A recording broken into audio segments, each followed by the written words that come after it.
If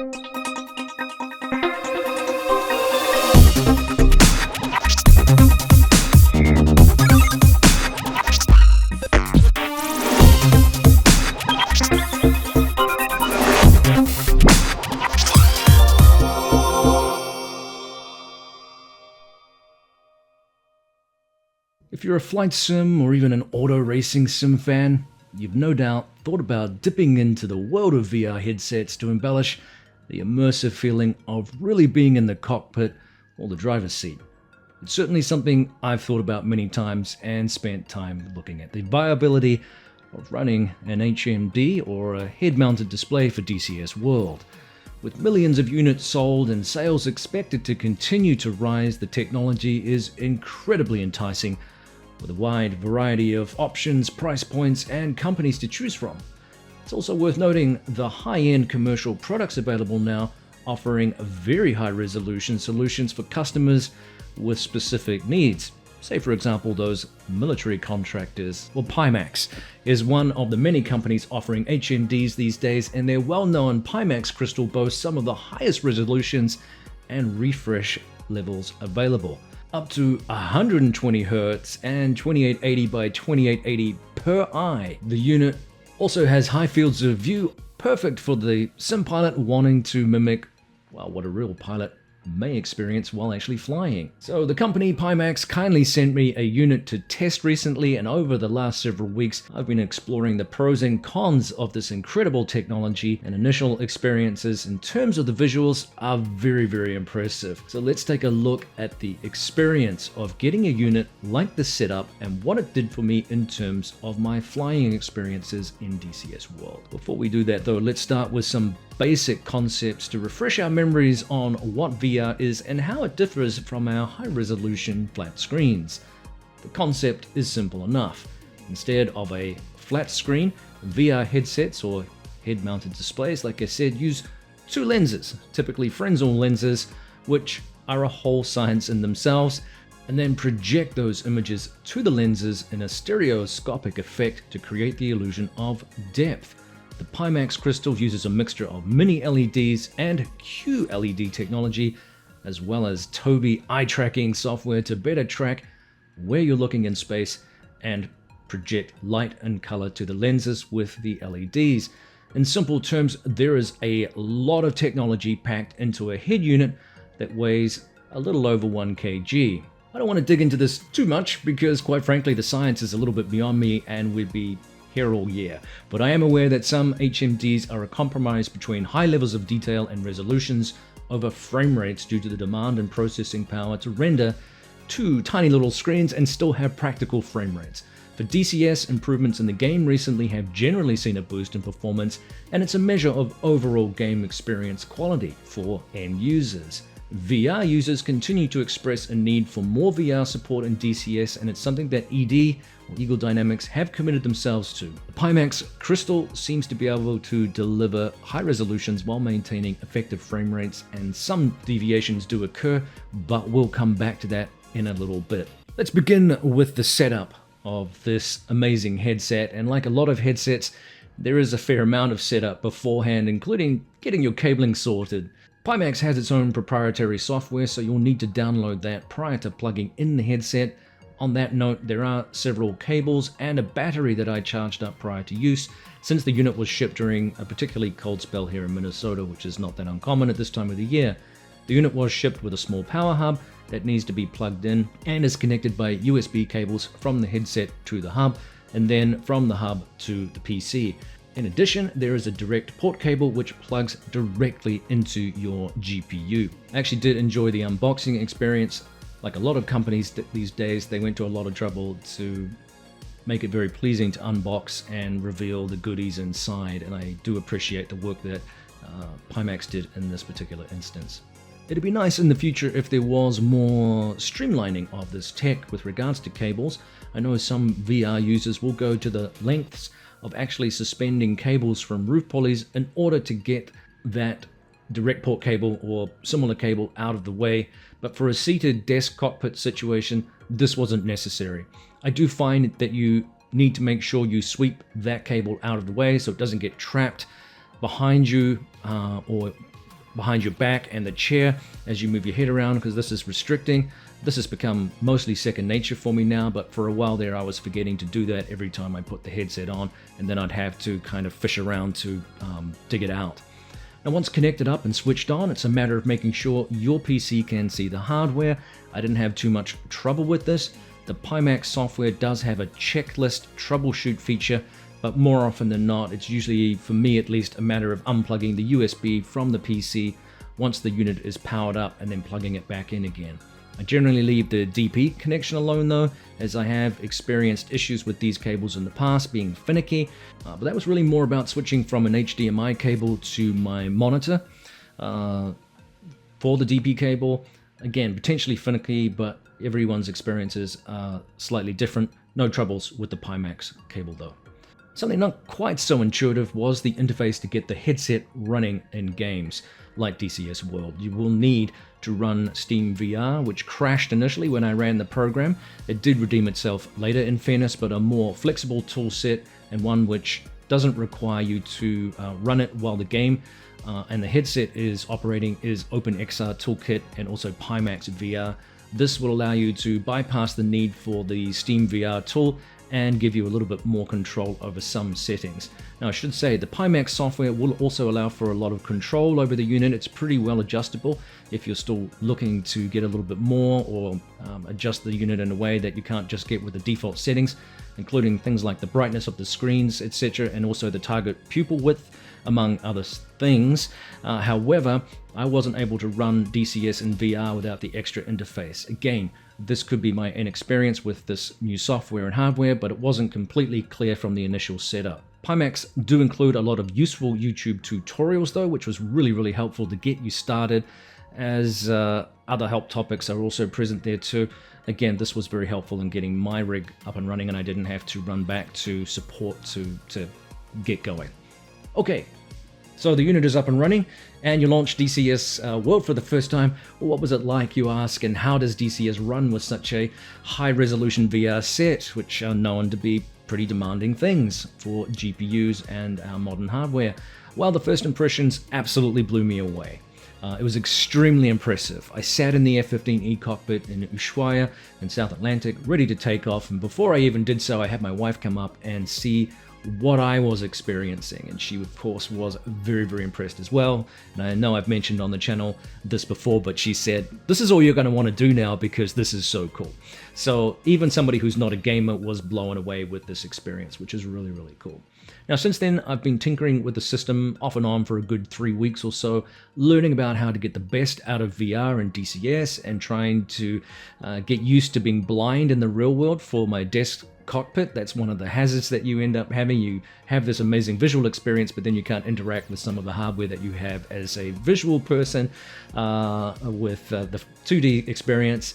In simple terms though, the game looks absolutely fantastic in VR. The cockpits in particular are extremely realistic looking, and you get a much greater sense of depth and sensation of space within the environment of that cockpit.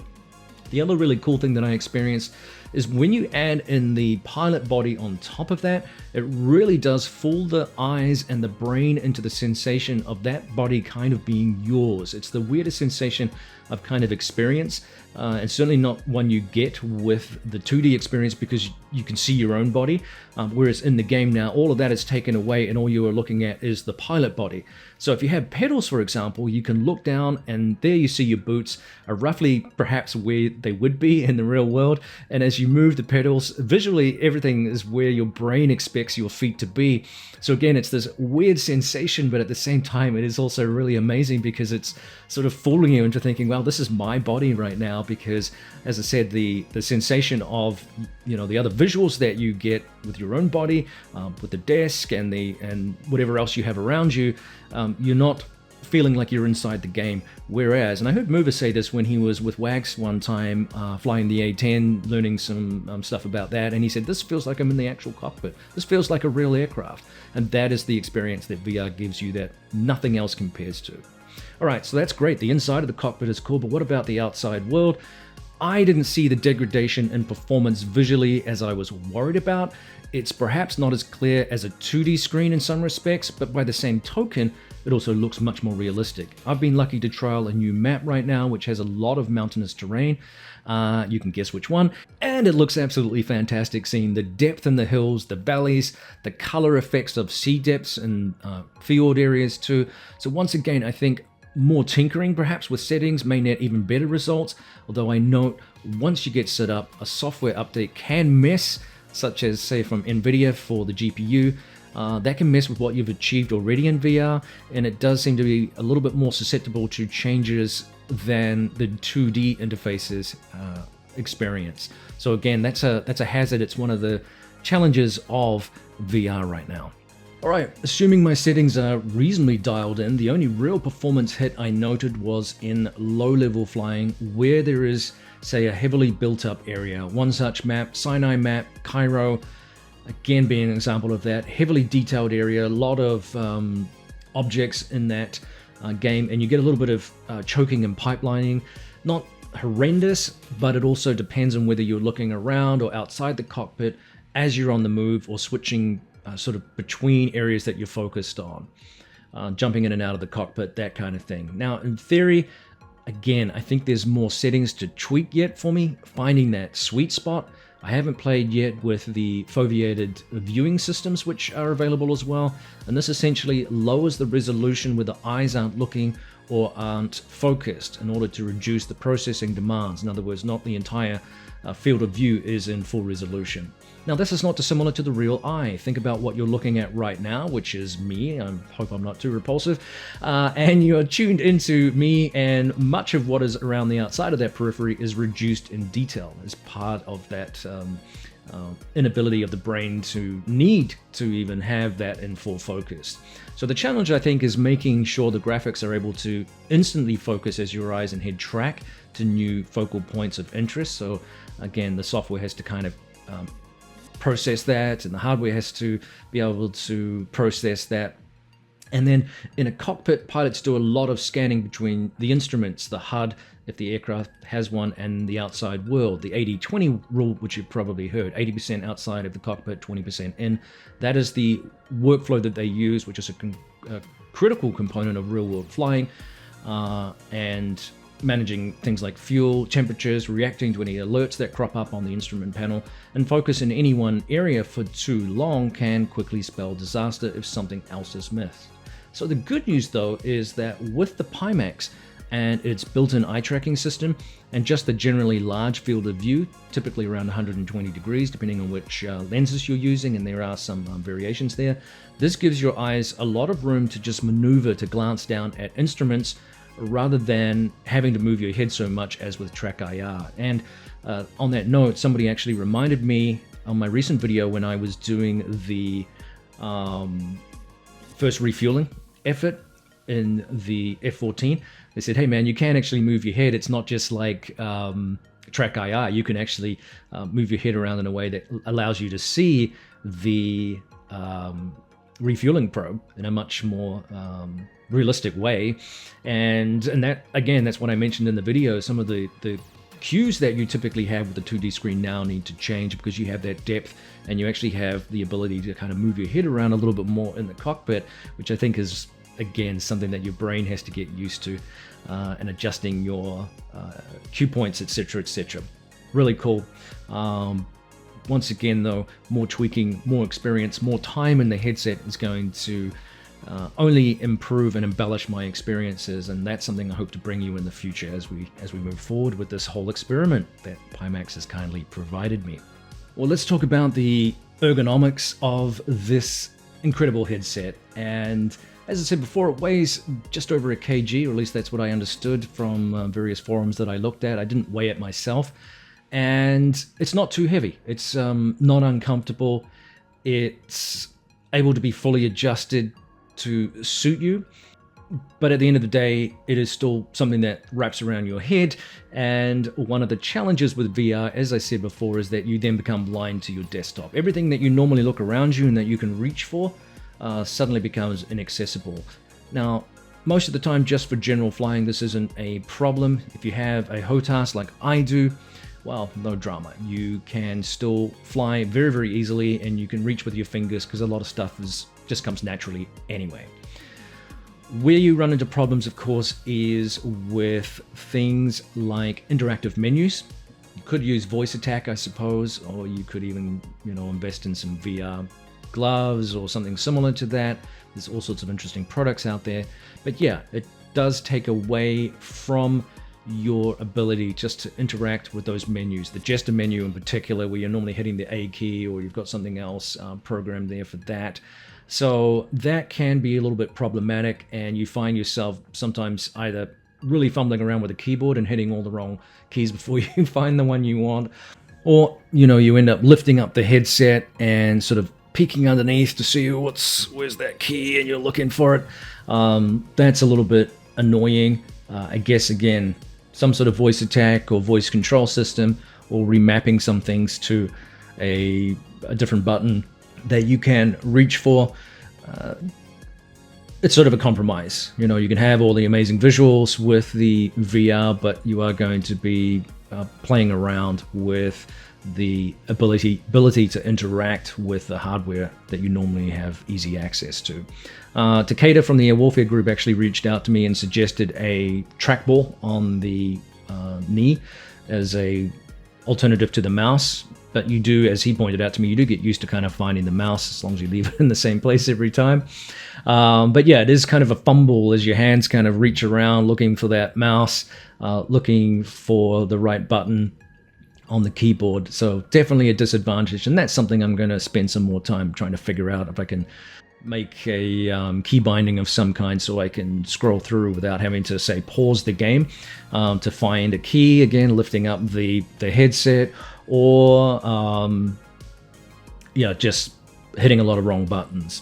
Now, one thing that did take me a little bit of time to get used to in terms of your ergonomics within the headset as well was that swimming, sickly feeling that you get. You definitely get a motion sickness feel. It's not too bad. You do kind of, and I think this may be something that real pilots use as well. Partly they get used to it, of course, just like sailors on sailing ships. But if you find a focal point that you can look at and try to ignore the sensation of the world around you kind of swimming, that definitely does take some time getting used to. And of course, every aircraft is slightly different as well. I'd been flying the F-14 quite a bit and the F-15, and then I jumped into the Apache, and suddenly I had that sensation again because it was new visual cues, different setup, different cockpit again. So you have this relearning experience, or forget that this is going to be a slightly different feel with this particular aircraft. Again, it's a really cool thing, but in some ways, yeah, it takes a little bit of brain learning. And I understand too that not everybody is capable of actually not having those experiences. It comes down to the individual. I've heard things like trying to get your eyes as close to the lenses as possible. In some cases, even with your eyelashes touching the screen. I don't know if that's true or not, but everyone is slightly different. The advantage of the Pimax, obviously, is that it does adjust to the distance between your pupils automatically. So that can help so you're not off kilter artificially, and can have those weird experiences where the graphics are not quite right, the visuals aren't quite right, where your eyes should be situated, they're not, which I really appreciate. So again, some of it is learning. Your brain is capable of adjusting to this kind of thing, and there's even discussions and research out there about whether or not your brain should be, because of how it works in the real world with the cues that you're getting from the world around you in real world terms, and then whether or not you're doing any kind of brain gymnastics by putting on the headset. And I think the jury's out on that. So really cool topic discussion. Like I said before, the intricacies of these things is a whole science in itself, and can really become a complex thing to discuss and analyze and research.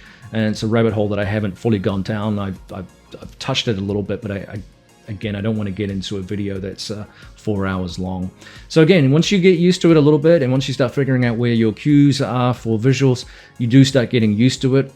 Having said that, if you are really doing a lot of BFM, really violent BFM, you are moving your head around a lot to the extreme edges of its rotation, if you like, or turning points or what have you. And not dissimilar to a real pilot, there's potential for fatigue. You've got this thing on your head. But more importantly, I find not just the physical element, but just that swimming sensation can really kick in then if you're not used to it. So again, that takes a little bit of perhaps preemptive action to stop yourself from thrashing your head around so much that you end up getting yourself sick. One thing I do like, and somebody else told me this from one of the guys that used to fly with the air warfare group, is that you can spot your target a little bit easier in VR. And once you do that, then you can kind of fly the aircraft towards the object that you're looking at. With Track IR, I find that it is much more difficult to do that. You don't have that depth perception. You don't have that quite same field of view in a way that you feel like you can move the aircraft in an appropriate way. More often than not, you are sometimes over controlling the aircraft. Whereas when you have your head pinned and your sight is fixed on the aircraft that you're trying to run down, you're spatially able to use the plane in a way that is more realistic. You're able to sort of turn it without overcorrecting or overflying, something that is hard to explain, which is why I'm struggling. But it's a really cool sensation nonetheless, and you feel much more in tune, in other words, with the aircraft itself in the game. It just feels more three-dimensional. On that basis too, you have the sense of depth, and formation flying becomes a whole different thing. You saw it with my video on the refueling aspect, and I apologize, I am going to work better on some of the visuals here. It is a very tricky thing to record in VR. You're not going to get spectacular visuals anymore with that, because generally you're only recording one eye, or if the full screen is not in the right aspect ratio, you get these kind of weird, flat-looking, distorted images. So it's not easy to record in. But like I said before, because of the depth perception, once you get into formation flying, your cues will change again. But gosh, it looks so much more realistic, feels more real. You have a much better sense of closing speed, working that whole aspect of it, which I've really, really enjoyed. It is trickier in some respects, just because your brain is used to the old way of doing things. And so it's a lot of tomfoolery, if you like, with your brain getting used to things as much as it is about the hardware. But overall, man, so many people have told me, once you go into the VR experience, it's very difficult to go back. And I totally agree with that. Is it worth it? You're asking, is it something I should buy? At $1,500, the Pimax Crystal, not a cheap unit, certainly not the most expensive one out on the market. There certainly are others. The Varo, I think, is way more expensive than that, several $1,000s. You get what you pay for, of course. Some are going to be cheaper. I can't offer a apples-to-apples comparison for you in terms of looking at how these different headsets compare for DCS World, because I haven't, in fairness, tried some of the other headsets out there. If there's a company that wants to send me one like Pimax did, by all means, I'll do my best to review it. But, if this was the only one on the market and someone had given me this to try, I'm going to be hard-pressed to give it back, to be honest. That's how cool the experience is. We know, for example, that the technology is going to improve. It's still fairly new. Millions of units sold, like I said. I think about over 9 million in, when was it? 2021 or something like that. And there was an increase after that. And exponentially, it's going up. The technology just keeps getting better. I think the software is going to get better. I think DCS is going to get better too, because once they unlock Vulkan API, that will unshackle them from DirectX 11, which will give Eagle Dynamics more control over the way the software interacts with an API, which will be good for us as end users, particularly hopefully for VR users. So it's an evolving technology, and it's one, unfortunately, that isn't just plug and play. It's not bad. You are going to have to do a little bit more work than what you would with a 2D screen. That's just the nature of the beast, and I think that's something you need to be awake to. I don't think it's necessarily something that prevents you from enjoying the experience. It just means the onus is on you to do a little bit more research and maybe just a little bit more tweaking with your system to get the best out of it. I know for some people that's probably a deal breaker. For some people, they don't want to have to spend the time doing that. But like any piece of new hardware, certainly there's a certain amount of setup before there is flying, and that's just the way it is. You can kind of do it concurrently, but the reality is that's just the nature of some pieces of hardware. For me, not a deal breaker. For others, it may be. Overall, though, I am just astonished by just how different DCS looks, how convenient it is to run the headset once it's up and running, and enjoy this amazing experience, and just being excited about getting in the game and trying out things that I have done before, like refueling, like flying over mountains. I still want to get back to the boat and fly around the boat and see what that's like. I haven't had a chance to do that yet. Refueling in different aircraft, more formation flying, and then the bombing air to air, all that kind of stuff. It's all kind of new, and it's really exciting. I really enjoy it. All right, so in summation, what do I think of this fantastic technology? What do I think of what Pimax has provided? I think this is one of the most amazing things that I've ever experienced with DCS World. VR has completely changed the way I play the game, the way I'm starting to think about the game, what it's going to offer. Because of course, as I said before, some of the setup is going to change for me. What I have around me is not perfect right now, so that's going to change. The unit is relatively comfortable. What I like about the fact is, even though it is a wide headset, and a lot of people ask me, gee, that thing looks enormous, you don't notice it because it doesn't weigh very much. But you don't have to have the base station and the lighthouses that's built into the system, which I really enjoy. I love the fact that it has the eye tracking and the autofocus stuff. It's some pretty clever kit, and yeah, I thoroughly recommend this unit. If you're looking to pick one up and you want to get a little bit of a discount through me, well, you can. I will put the link in the description below for you with that discount code, just a small discount, and maybe you can be the judge. If you're a Pimax person, maybe you can add weight to some of the discussions that I've presented here and some of my experiences, and I hope you enjoyed this video. Stay tuned for more experiences with the Pimax Crystal as the journey continues into the foray that VR has been for me into a whole new world, and we'll see you next time on the DCS SitRep and me, Prickly Headshot. Take care, everyone. Thank you for listening.